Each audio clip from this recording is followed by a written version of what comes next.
udasanzwe, umunsi umwami wacu Yesu, umunsi abizera ku isi yose bizihiza gucungurwa. Uyu ni umunsi twirata, ni umunsi twahawe agaciro, ni umunsi urukundo rukomeye rwagaragaye ku batuye isi bose.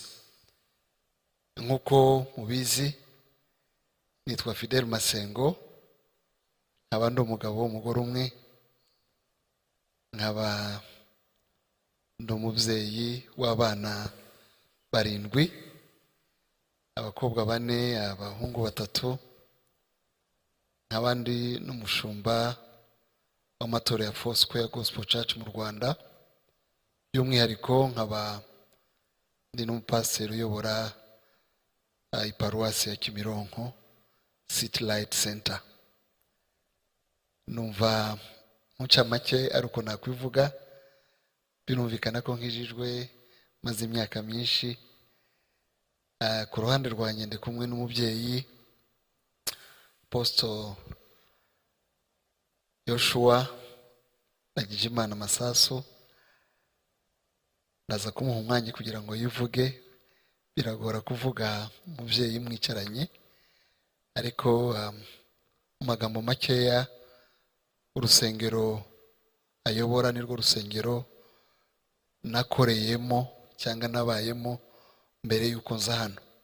So birumvikana yuko narwo rusengero rwonyine nabayemo mu Rwanda, uretse runo ndimo, bishaka kuvuga ko nisanga cyane ndi kumwe n'umubyeyi, ariko akaba by'umwihariko n'inshuti. Reka mwakire nawe agira icyo avuga, yivuga mbere yuko umuyobozi w'amagambo aza gusubirana umwanya. Arakoze Dr. Turashimana. Amazina yacu ni Yoshua Ndagijimana Masasu kuba yavuze, kandi tuyobora itorero Evangelical Restoration Church. Ku muhamagaro dukora umurimo w'intumwa. Ndumva nanjye ndi umupapa w'abana 5, kandi dukunda Yesu. Ndumva muri makeya araho nagarukira. Murakoze. Murakoze cyane bakozi b'Imana, nongeye kubaha ikaze muri Sanga, kandi turabishimiye. Ndahamya ndashidikanya ko n'abadukurikiye bishimiye kubaho kwanyu hano muri uyu mwanya. Ndatinze nkuko nabivuze, iki ni ikiganiro ngenda mbaza ibibazo abakozi b'Imana bakamfasha kugira ngo babibasubize, mubonereho kubyumva no kubisobanukirwa. Ngira ngo natangira mvuga mpera ku kibazo cya mbere. Turi mu bihe bya Pasika, ni ibihe bikomeye kuba Kristo, ni ibihe by'ingenzi kuba Kristo, kandi buri mu Kristo muri ibi aba afite ibyo azirikana n'ibyo yibuka. Ndahera ku kibazo nakwita ko cyoroshye ku bakozi b'Imana. Ni ibihe bintu mufite ku mutima mwasangiza abadukurikiye muri uyu mwanya kugira ngo barusheho kwizihiza ibi bihe bya Pasika? Ndahera kuri Apotre, atubwire mu by'ukuri ku mutima n'iki afite muri ibi bihe cya Pasika yasangiza abadukurikiye. Murakoze. Arakoze bandimwe.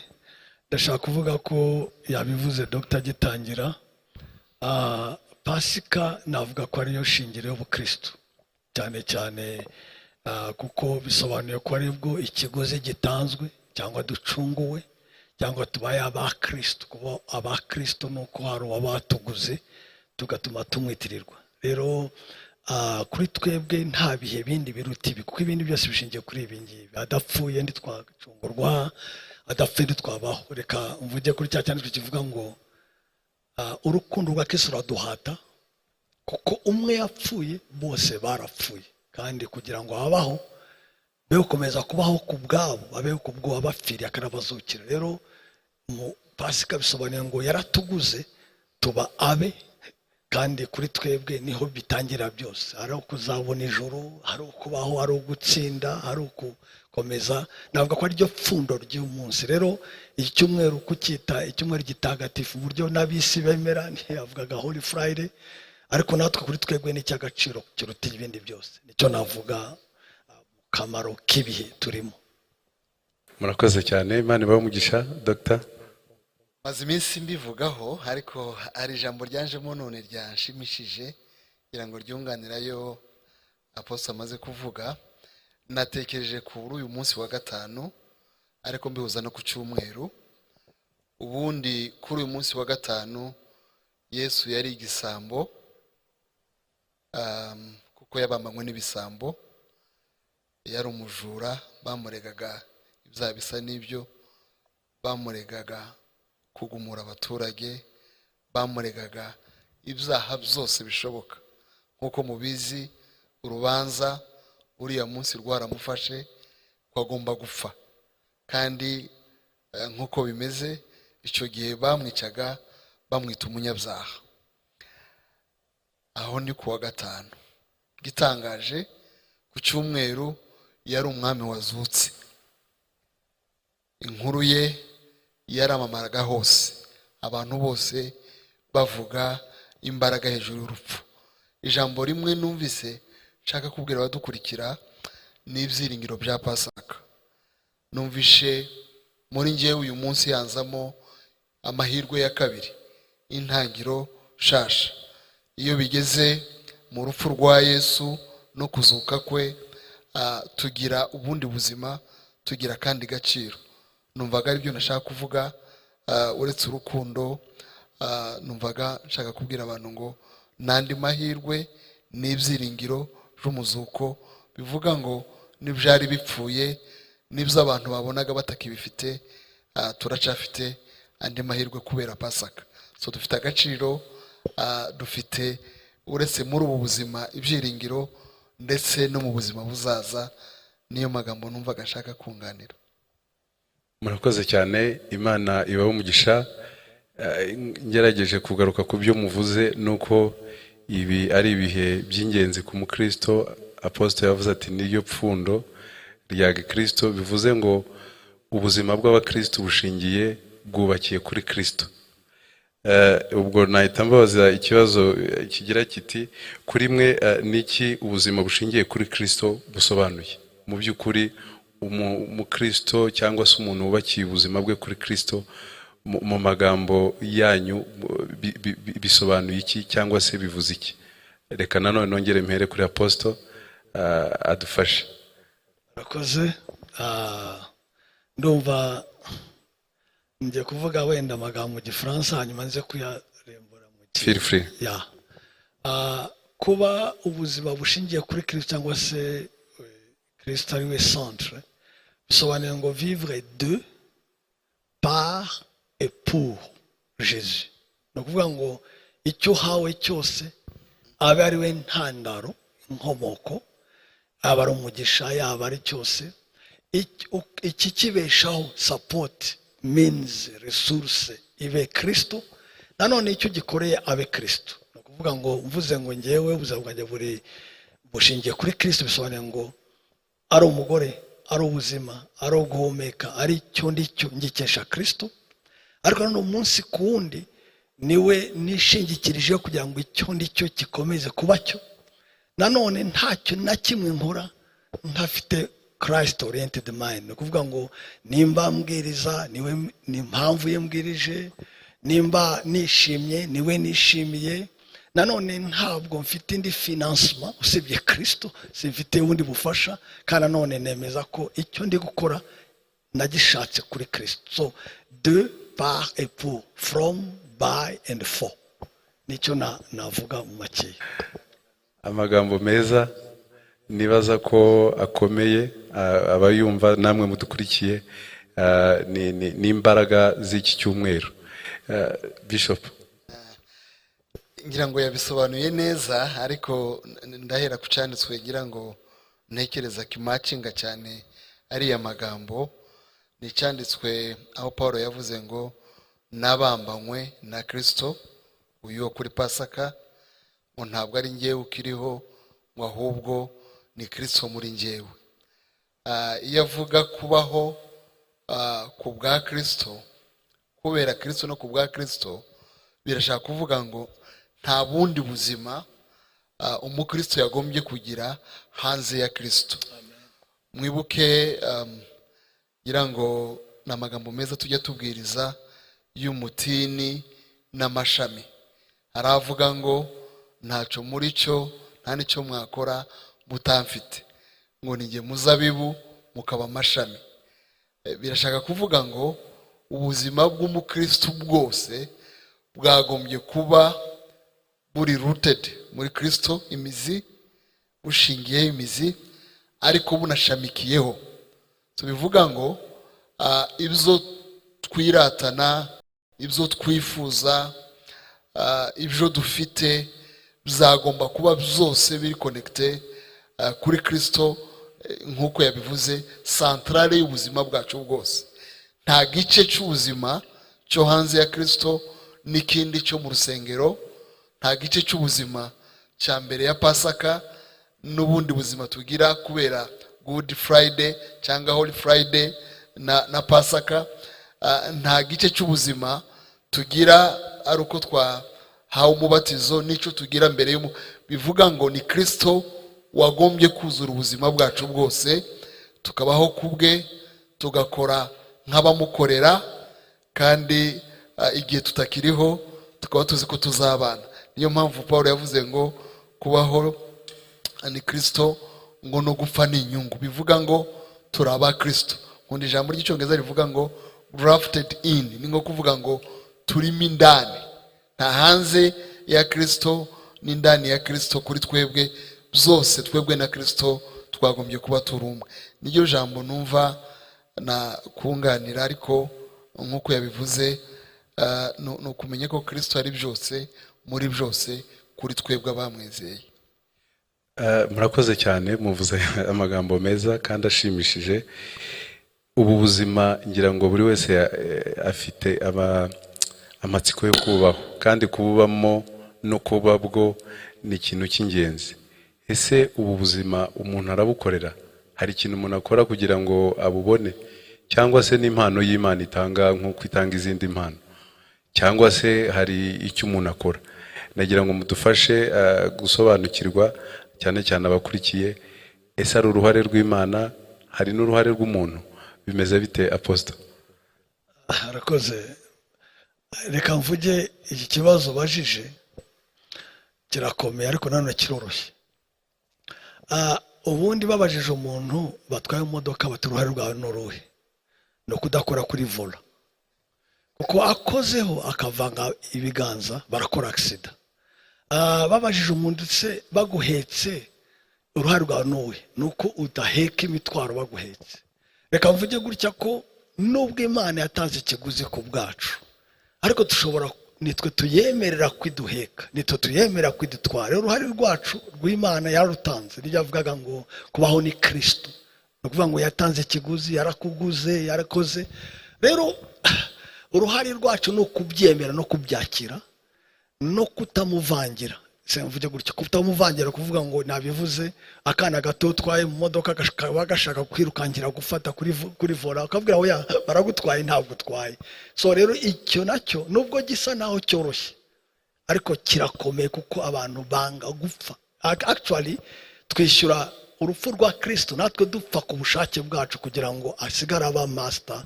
Nicyo nasubiza. Amen. Bishop, hari ndatanga igisobanuro kimwe, ntange ngira ngo n'urugero kugira ngo ushobore kuba na kunganira amagambo yavuze. Ubu ni nk'uko yabivuze neza, ntacyo dukora kugira ngo tubone agakiza. Paulo yabivuze neza ngo agakiza ni ubuntu, kugira ngo hatazagira uwirata ko yagaca. Nta mirimo yatuma dukizwa, nta n'imbaraga twashiramo kugira ngo tukabone. Ikiguzi cy'agakiza umuntu yari yarakibuze kuva ku muntu wa mbere Adamu kugeza Yesu aza, nta muntu washobora gutanga icyo kiguzi. Bishaka kuvuga ngo iyo tuvuga ngo ubuzima bushingiye kuri Kristo, nta wabwiha. Ariko nk'uko yaramaze kubivuga, nubwo nta wabwiha, hari icyo dukora kubera yuko twabuhawe. Subiremo, kubera yuko twabuhawe ku buntu, hari icyo dusabwa, hari n'imyitwarire n'imyifatire tugomba kugira kubera uwo turi we. Bisobanure neza, ngira ngo ntanga ingero nk'ebyiri. Umuntu ntiyaba yarashatse, Bibiliya ivuga umukristo ikavuga na Yesu, bigaragara ko turi abageni, akaba umukwe. Ntabwo umukwe yaba yaradukoye, yaratuguza amaraso ye ngo hanyuma twongere kubaho ku bwacu nka mbere y'urwo rukundo. Ntibishoboka, kubera yuko mu rukundo hari acquisition nyine ko yaratwihaye, ariko hari na possession. Bivuga ngo hari imyitwarire tugomba kugira ngo aduposede. Hari no gufuha. Bibiliya ivuga n'amategeko y'Imana avuga ngo n'Imana ifuha, idufuhira ni imyitwarire. Twitwara gute? Kubera ko twakijijwe, hari imyitwarire.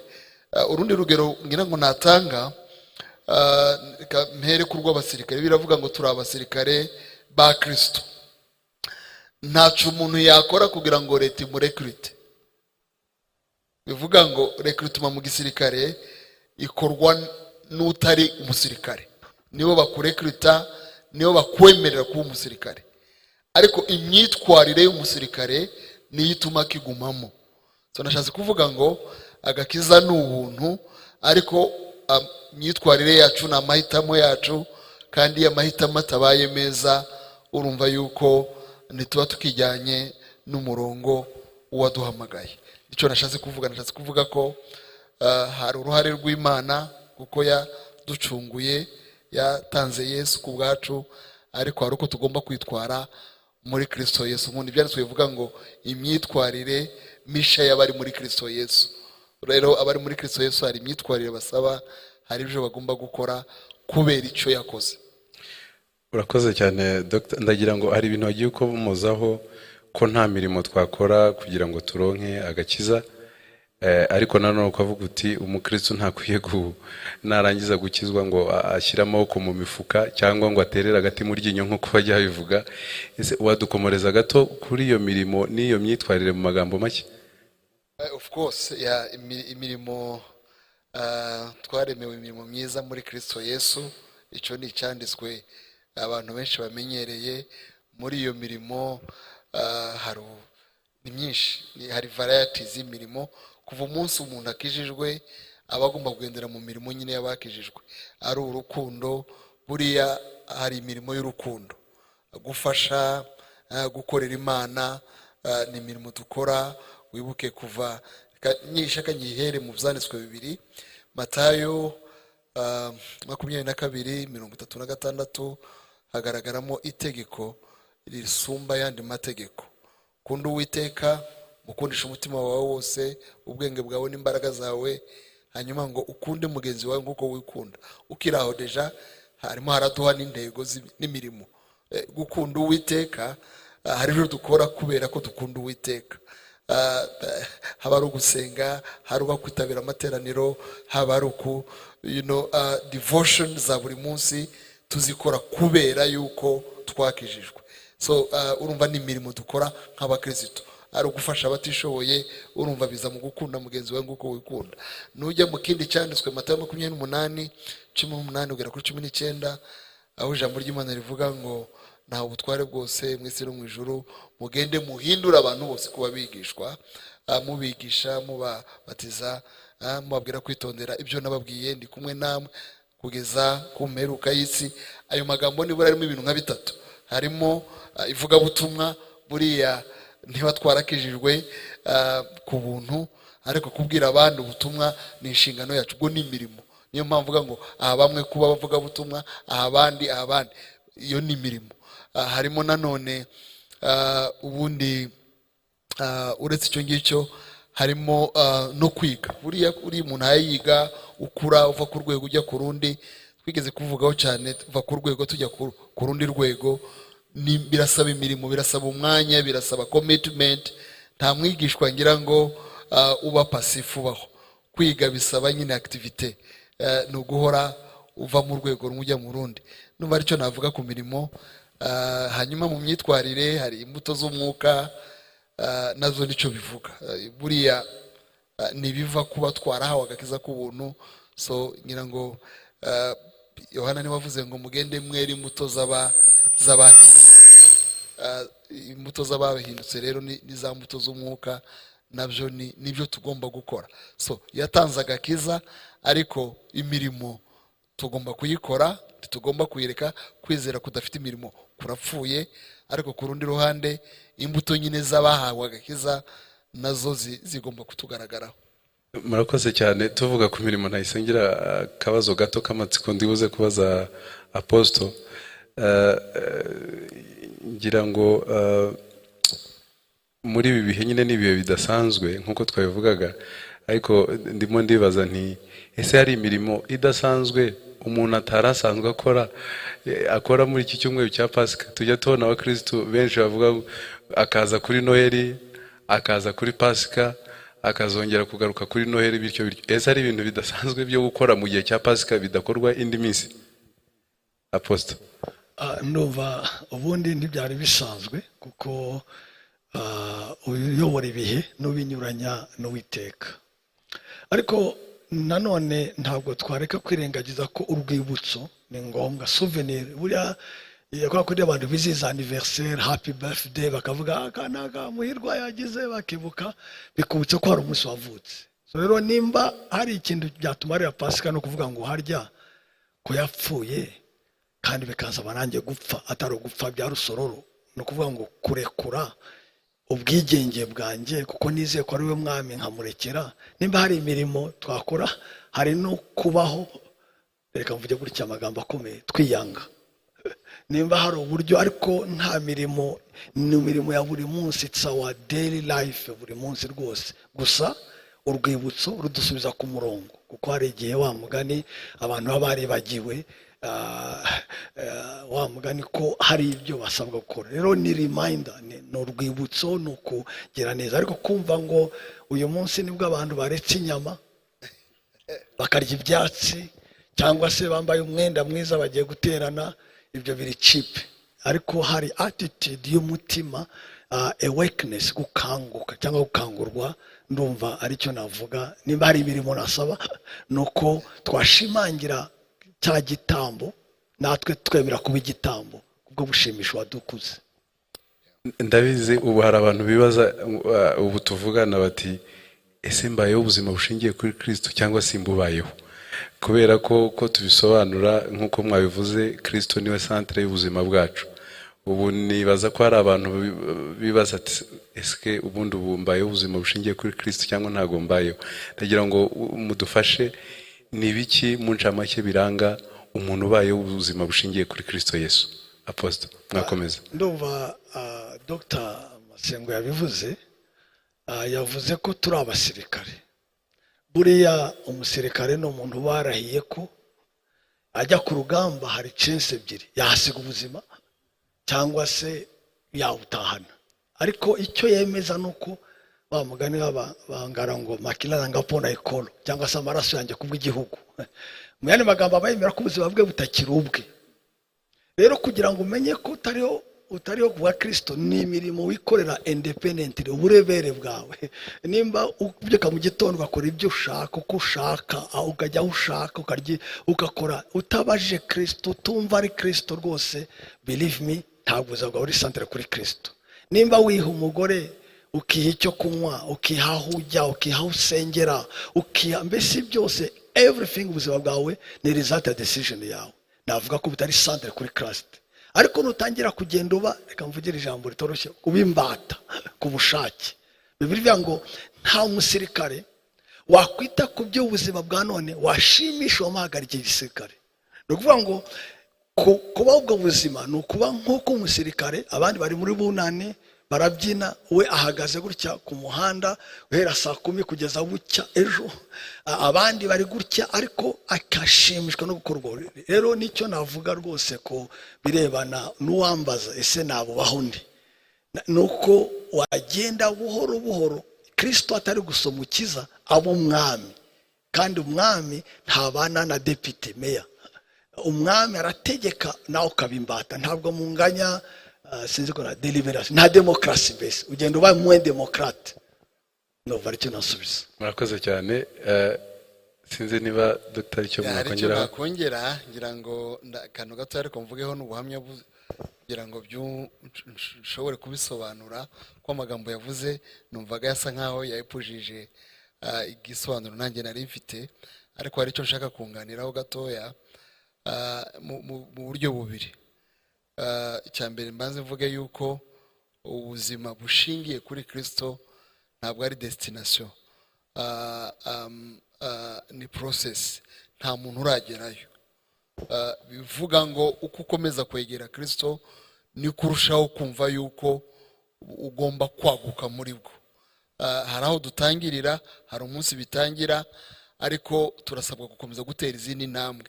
Ku buryo rero nimvuga indikatori zimwe na zimwe ntimugire ngo naziyepujije kuko yabivuze, kubera yuko ni ibintu umuntu akomeza gukorera kandi guteza imbere.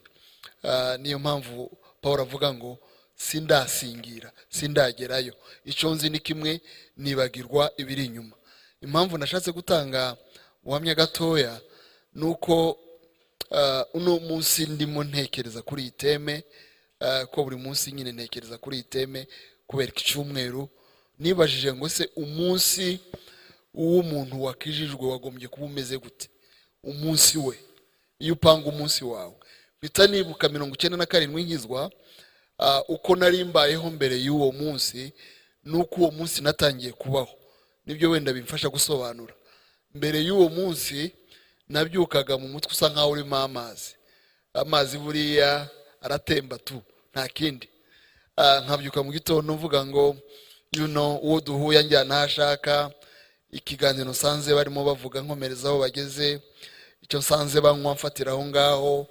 Nuko nari mbayeho, mu yandi magambo nigenga, nta mwami, nta mutware, nta tegeko, uretse wenda amategeko asanzwe yo kuvuga ngo ushobora kugira gutyo bakamfunga. Ibitari ibyo ngibyo, nta wundi muntu wagenga conscience yanjye. Kuva umunsi nkizwa, ikintu cya mbere cyanjemo ni ukuvuga ngo ni gute ngomba kubaho ubuzima busha muri Kristo Yesu. Fidele wa mbere y'agakiza n'uwa nyuma y'agakiza bagomba kuba batandukanye gute?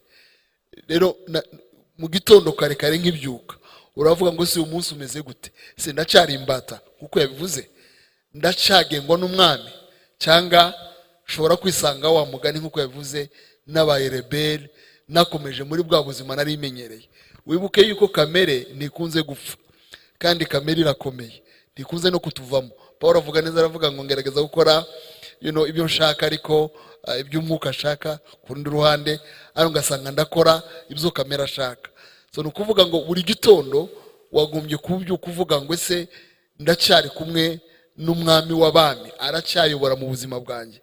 Ibipimo rero cya mbere ureberamo ni uburyo ubana n'ijambo ry'Imana.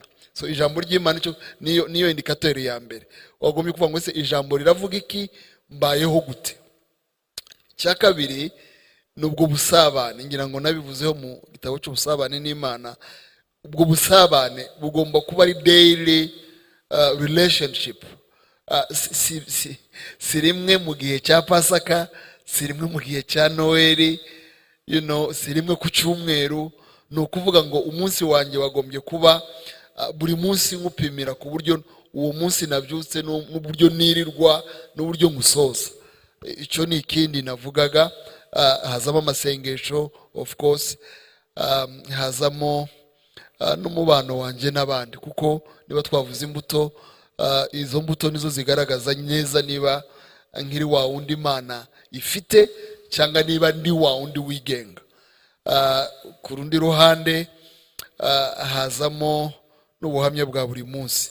Nibyo ngira ngo wenda nakunganiraho uburyo mbana n'ijambo ry'Imana, uburyo nkonekita n'Imana mu busabane, uburyo nera imbuto ziva ku wundi we noneho utandukanye nanjye wa kera, n'ubuhamya abandi bashobora kuntangira, ariko cyane cyane ubw'Imana yantangira, kuko abandi bashobora kuba banatuzi gakeya, batuza gace, ariko Imana tuzi bigari. Numva ariyo magambo wenda navuga nuganira ibyo yaramaze kuvuga. murakoze. Twakomeje kugaruka nyine kwibuka mu byo twagiye tuvuga byose, Kristo ko yadupfiriye akazuka yaducunguye. Ariko ndagira mbabaze cyane cyane Apostle wari unabikomojeho, mu by'ukuri ni gute umukristo yakabaye yiruka muri ibi? Dushobora kugarukira hafi tukagiye tuvuga gusa ngo Kristo yarapfuye yarazutse Pasika, tukabyibuka tukagarukira hafi, kandi nyamara twakagezeho imbereho gatoya. Mu by'ukuri umukristo ufite ubuzima bushingiye kuri Kristo ni gute yakabaye yibuka Pasika mu buryo buri pratique? Reka mvuge gutya Muhirwa, iyo bavuga ngo kamere cyangwa se ubumuntu cyangwa se isi muri twebwe, bavuga ibintu bitatu. Bavuga irari ry'amaso, ni ukuvuga ngo mbonye iriya nzu ndayifuje si yanjye, practical way. Iyo bavuga irari ry'umubiri, mbonye kariya gacupa cyangwa se uriya mukobwa cyangwa se kiriya kintu ashaka kwinjoyinga, practical way. Mbonye iriya ntebe cyangwa se iriya room, ndumva kuki Masengo yambera umushumba forever, kuki ndakwicara mu ntebe ye. So niyo babivuga ngo ibintu bitatu, irari ry'amaso ubwo ni possession, iry'umubiri ubwo ni enjoyment, ubwo ni convoitise, n'ubwibone bw'ubuzima ubwo ni I wanna be, ndashaka kwicara mu ntebe.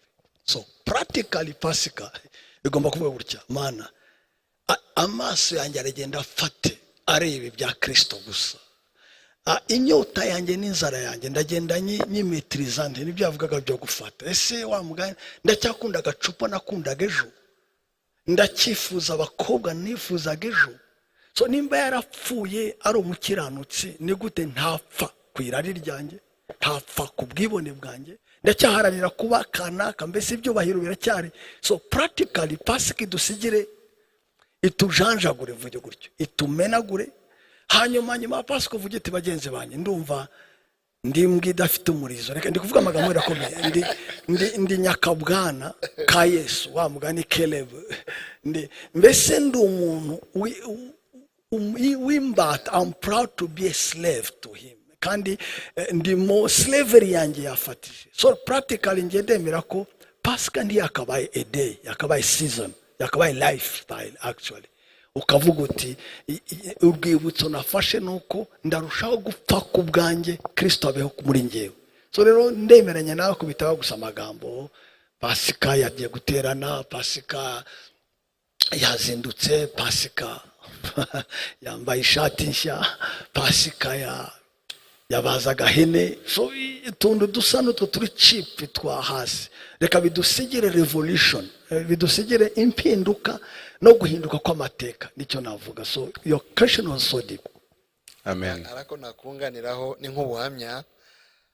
Ari igihe nabaye mu Bubiligi ndi umunyeshuri, nturana n'urusengero, ubwo ndanga kuvuga amadetaye yarwo. Urwo rusengero indi minsi yose rwabaga rukinze, abantu binjiramo bakajya kureba zahabu ngira ngo zavuye muri Kongo zirimo indi minsi yose. Nari nduturiye hafi ngira ngo nko kuri metero zitarenga 50-60 aho. Umunsi wa Christmas, umunsi wa Pasika, imihanda yose iri surrounding yose uko yakabaye yuzuragamo imodoka. Urusengero rwagiraga service nkenye zuzura, kandi urusengero rujyamo abantu ibihumbi byinshi. So bikavuga ngo abo bantu baza gusenga gusa kubera Pasika, bakaza gusenga kubera Christmas. None ukibaza ngo ese hari umugeni wabana n'umujene Mariye wiwe w'umugabo bazahura rimwe mu mwaka cyangwa kabiri mu mwaka? Nicyo nashatse kuvuga, ngira ngo yavugaga ko atari umunsi, atari season y'ubuzima, ari lifetime. So ubuzima bushingiye kuri Yesu si ubw'igihe gitoya, si ubw'igihembwe, ni ubuzima bwose nyine. Niho bibera ubuzima. Iyo bitari ubuzima bwose rero ntibiba ari byo. Murakoze. Arakano Apostle yakomojeho, ngira ngo kanteye akabazo gato k'amatsiko. Hari abantu babaye ubuzima bushingiye kuri Kristo ariko bashobora kutafata ka gahene ngo bakabagiye kuri Pasika. Ubundi kariya gahene ni ngombwa uwakabaga kuri Pasika ari ihame y'abayishe. Nimba kabagiye Pasika gusa kandi azasonza kwa mbere ya Pasika, aba yizihije umuhango yibagiwe igihango, abagabanyije abapfobeje ikintu. Kuba twakabaga uwo munsi iminsi yose irasa n'umunsi wa anniversaire wa kuba bakuzanira gato, ndumva ntuhora uvuka. Ariko nanone kuba bakuzanira gato uwo munsi nta cyaha ubukoze, ariko iyo gato ntabwo ari ubuzima bwa muhirwa. N'ejo azabaho, n'ejo ubundi azakenera gato. Ni nk'uko umuntu yafata kredi ya $5,000,000 cyangwa 20 agakora umunsi mukuru umwe, ejo agapfa. Nicyo navuga, nta cyaha kirimo, ariko nanone ni imibare idasomutomoye. Ni bya bintu byo guhindura Pasika umunsi wo guhindura ubuzima. Murakoze cyane, birumvikana. Ndagira ngo mbabaze ikibazo nakwita Kigali. Mu by'ukuri muri abashumba bashumbye abandi bashumba n'andi matorero menshi. Ndifuza kubasaba kugira icyo mwabwira abashumba bandi batandukanye barera abakristo batandukanye mu byiciro bitandukanye, bagomba kubatoza kubaho ubuzima bushingiye kuri Kristo. Abashumba mwababwira iki barera aba bantu bo muri iki kinyejana nk'uko dukunze kubivuga, kubaho ubuzima bushingiye kuri Yesu Kristo? Apotre natangira. Ndiho ndasubira mu kintu wenda ndi kubura uko nakivuga, kuko buriya mu byo nize communication cyangwa se taramakuru n'ibindi, naje gusanga niho namenye ko imvugo ya bumuntu iri limite rwose. Reka mbabwire iki kintu rwose. Bibiliya iravuga gutya ngo yakabuto kagukisha kakaguye mu gitaka kadapfuye gasigara konyine, ariko iyo gapfuye kera imbuto nyinshi. So rero uko ugenda uba umuyobozi wakagenda urushaho gupfa kugira ngo ugiremo impact. Navuga ko akabuto k'umunyu kagiye mu isupu kanze gupfa kariramira, ariko ikurikirana uko isupu ntabwo igira uburyohe. So nka leadership ni ikintu kuba ushobora gutanga influence, ushobora gutanga mbese wagira icyo umarira abandi, wabahindura cyangwa se wabatera guhinduka. Icyo rero ntiwagikora udapfuye. Rero upfa cyane ni utoza abandi gupfa, kuko hari ibintu abantu buriya batakora umuyobozi atabikoze. Buriya mugani si bya bindi ngo mukore ibyo mvuga ariko ntimukore ibyo nkora. Masasu mvuze ngo niriwe nigisha ngo fasting, mwirize, bakande bagasanga turi muri 21 jours yo gutegura Pasika cyangwa se ni 40 whatever, nteretse icyayi hanga n'igikati kinini, message itambuka ntabwo ari mwirize irya. So buriya leader rero ni umuntu ugomba kuba absolute, wenda ntabe intungane perfect, ariko agomba kuba model, kandi modeli y'ubuzima bwawe biravuga kuruta amagambo igihumbi. So rero uko nabwira abashumba bagenzi banjye n'abakozi b'Imana, igihe turimo wa mugani iki kinyejana n'aba.com, imvange ibaye nyinshi kandi ni igihe cyo kuvangura. Imvange ni ukuvuga ngo umuntu ashaka kuba umukristo ariko w'igisirimu, umukristo w'igisirimu. Hano arari muri boîte, ejo mu gitondo aterane, asirimbe, ayobore worship, akubite keyboard, yari akabakaba intoke imyanda. So rero iyo mvange ndumva ari twe twayivangura, kuko utureba nubwo buriya ubuzima nibyo yavugaga, ntabwo twagira ubuzima buri double. Utureba yego abantu bose ntibazatwemera, ntibazadukunda for sure, ariko nibura conscience yacu ni Imana izabivuga ati Imana, aba bantu ntabwo nabaye scandal kuri bo, ntabwo nabagushije, ntabwo nabaye kigusha kuri bo, nakoze uko nshoboye kugena ubuzima. Rero bashumba bagenzi bacu bakundwa abakozi b'Imana, uyu munsi kuba turahangaha cyangwa kuba ndahangaha ntabwo nari kuza nzi ko Bishop Dr. Masengo wa mugani nzi ko afite abagore babiri. N'urugero nari kuza gukora iki kwiyanika.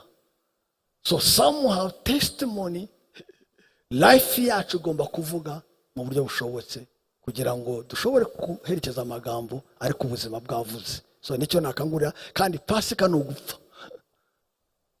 kandi Bibiliya avuga ngo aho intumbiri niyo nkongoro ziteranira. So abantu barashaka guteranya abantu hamwe bazane church mass gutyo nuko covid yabiciye amazi. Ariko Valeri ya Mushumba yabaga crowd ateranya, kandi abo bantu ateranya benshi ni nkongoro ziza guhaha wa mugane kurya kwiyo ntumbi. So uko ugenda upfa, navuze ijambo nabivugisha neza, uko ugenda ucira Kristo bugufi, ugandukira Kristo, niko agenda gukoresha byinshi. Rero tube modo y'ibitambo kugira ngo benshi batwegera bahabwe ubuzima. Niyo pasika yacu. Koze cyane bishops. Ndatangira jisa hasoroje ngira ngo mu gitabo cy'Abaroma 12 haravuga ngo mutange imibiri yanyu ibitambo byera bishimwa, ngo niko kuyikorera kwanyu ukwiriye. This niyo true worship muri verse rimwe z'icyongereza.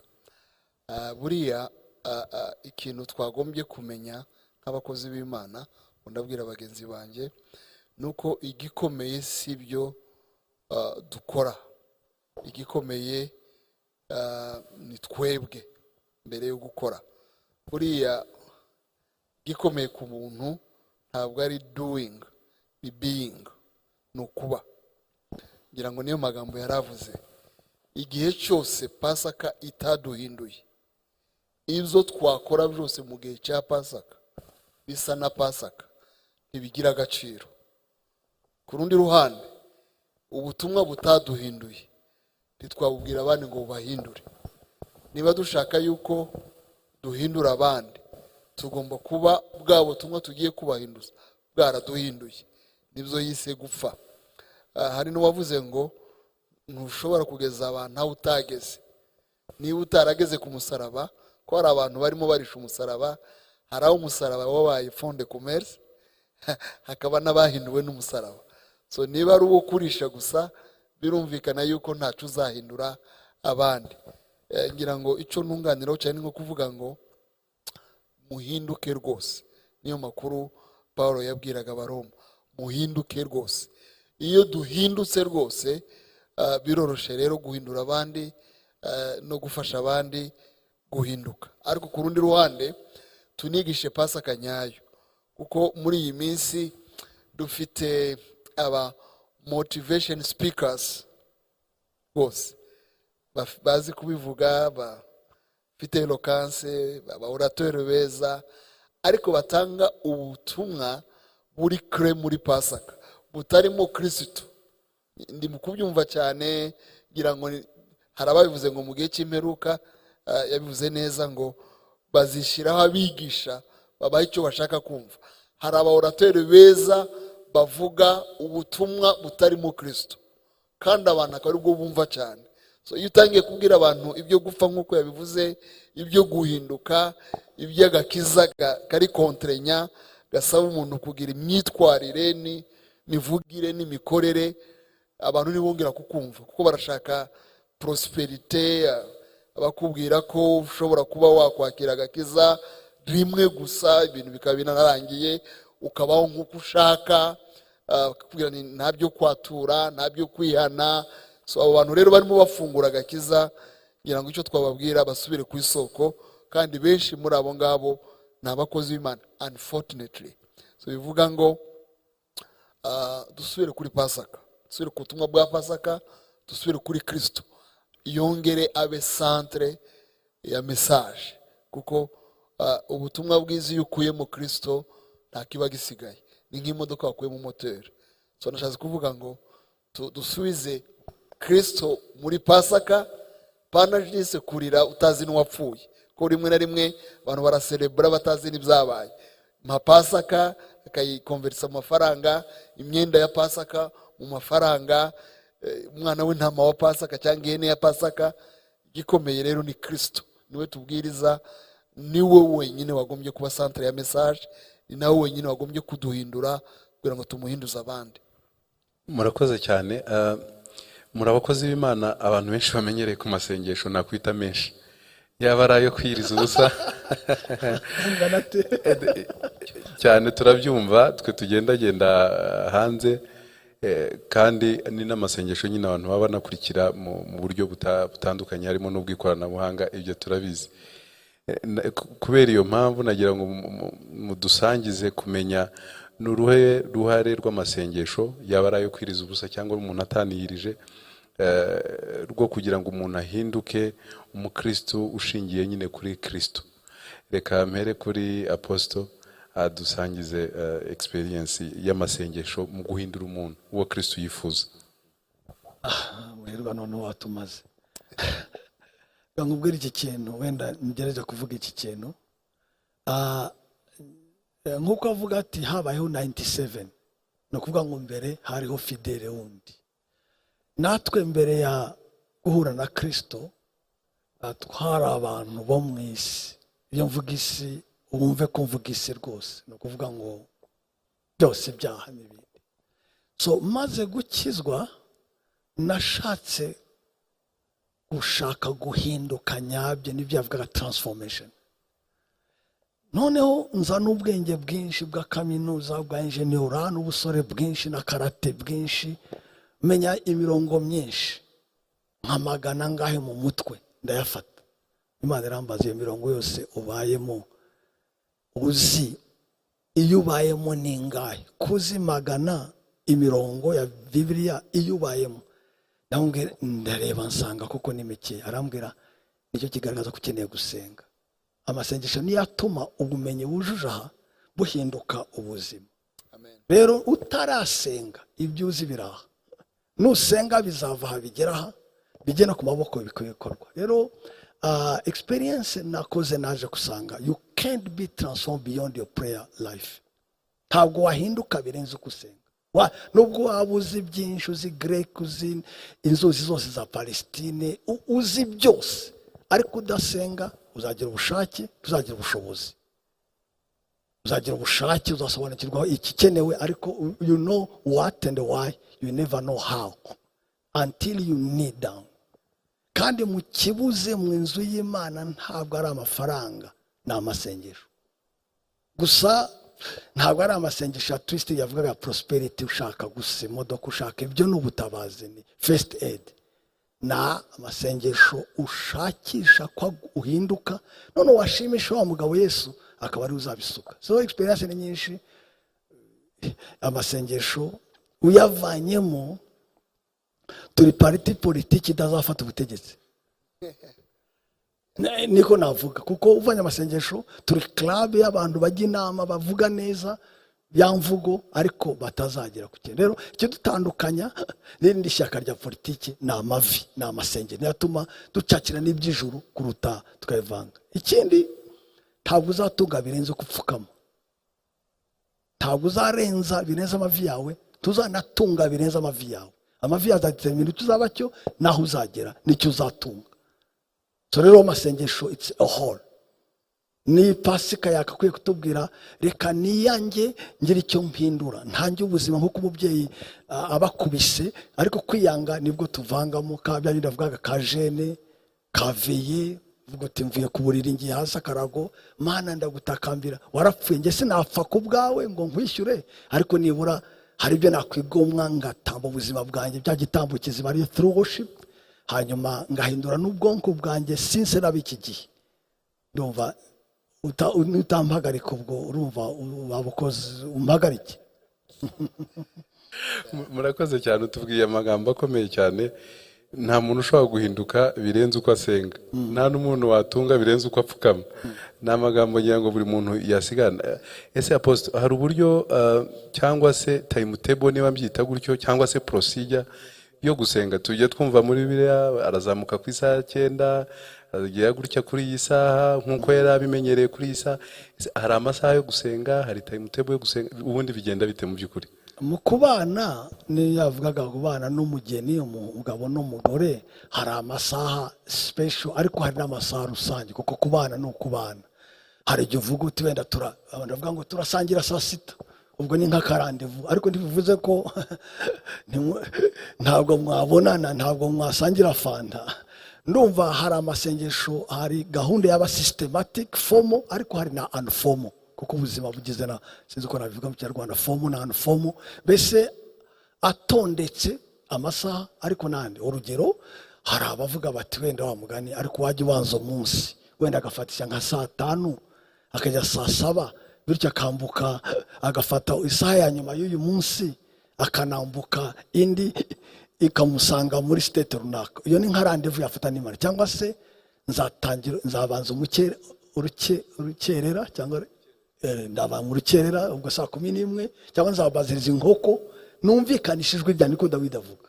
So urumva ko hari abavuga ati 5 yanjye saa 11 ntabwo izansanga njyana nzavamo. Iyo ni rendezvous. Cyangwa undi akavuga ati ngewe ibimfasha nuko mbere yo kuryama ndafata amasaha 2 mbe ndi imbere y'Imana. So hari ayo wafata nk'urutonde cyangwa se rendezvous iri fam kuko discipline ngombwa, ariko nanone gusenga no butitsa ni igihe uhindukiye ni gusenga wa mugani, kuko ntabwo wavuga ngo tujye kuganira madame rero fatikaye tugende muri chambre ntangire kuvuga. Oya rwose mwaganira munasangira kuko amasengesho ni ikiganiro. Urakoze. Amen. Dr. Kuri iki kibazo ubundi nari guhita ndekeraho kubera ko icyambere numva nifuza kugera ikirenge muke kuri iyo aspect rwose. Mba numva nifuza nanjye kumwigana n'abandi benshi nzi bagiye bakuza ubusabane mu masengesho, ariko ndavuga gusa ijambo rimwe.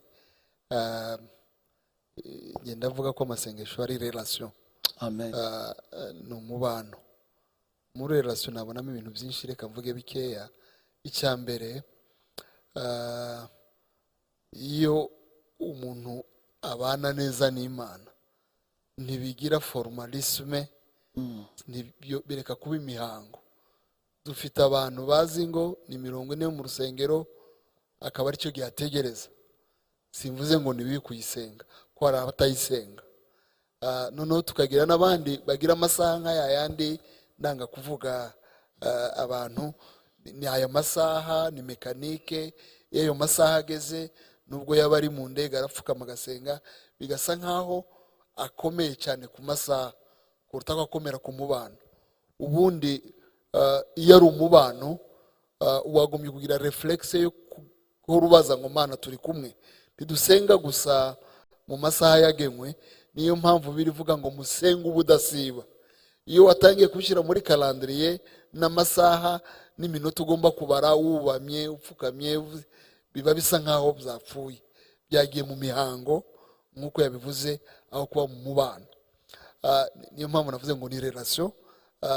Relation rero umenya igihe yatangiye kugabanuka n'igihe ugomba ku ignite, gusa nkaho uyivomerera. Igicaniro nyine kiravomererwa. Cya kabiri kuko ari relation, hariho subordination, hari uyobora n'uyoborwa. Nkunda amasengesho ya Yesu avuga ngo muri data wa twese uri mu ijuru, cyangwa dawe wa twese, ngo ubwami bwawe buze. Umunyamasengesho ubundi yagombye kumenya yuko ari munsi y'ubushake bw'Imana. Igihe Imana ikubwiye ngo senga, nta kubaza, automatique. Igihe Imana ikubwiye ngo soma Bibiliya, so ubwami bwawe buze, no kuvuga ngo aragenda kwica.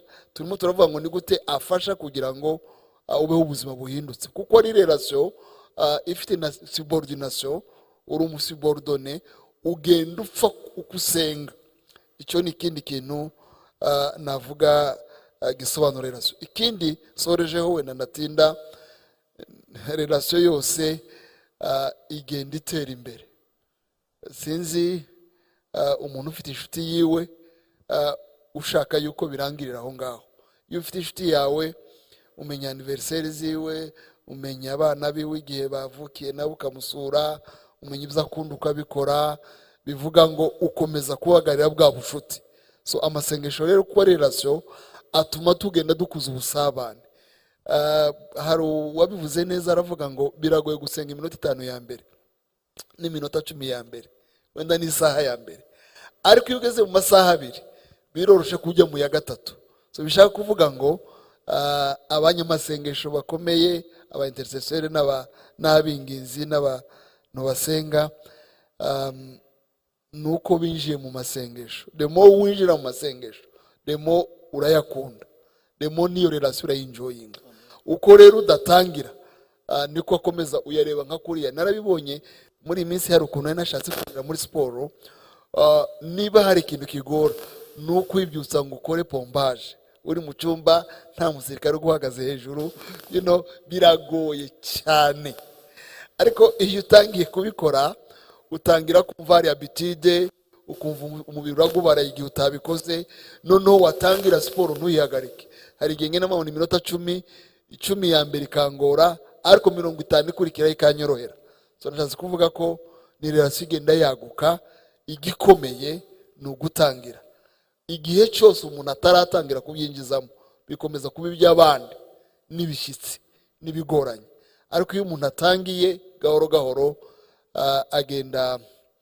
abyagukamo abikuramo njya nkurikirana amasengesho ye cyane cyane mu gihe cyaguma mu rugo hari igihe kabisa uzi gusenga nk'isaha kuri YouTube nta wundi muntu muri kumwe mbega ibintu byiza pe hari igihe atangira gutyo ugasanga arakubyukije wowe urayira mu munsi wose so bishaka kuvuga ngo niba ari publicité ya Nike ngira ngo ivuga ngo just get in jyamo tangira so iyo dutangiye ibindi Imana iduha imbaraga zituma dukomeza ariko ni ngombwa ngo gusenga ntabwo ari impano ni ibya twese discipline. Amen. Tugana ku musozo sinshaka kubatindana cyane muri iki gihe tumaze ngira ngo umwaka urenga mu bihe twita bigoranye bya COVID-19 nagiye numva kenshi abantu bavuga ngo basubiye inyuma abandi baraguye recently ari umuntu yigeze guha ntwaye mu modoka lift arambwira ngo barafunguye itorero basanga dirija ngo yaraguye ngo bajya kumushaka ari kunywera mu kabari kari hafi aho ngaho mu by'ukuri hari ibihe bishobora kugira ingaruka ku buzima bwa KRISTO tureke ubuzima physique n'ubushobozi ubuzima spirituel hari igihe bushobora kuba affected n'ibihe nk'ibi bya COVID-19 abantu nk'abo mwababwira iki Apotre?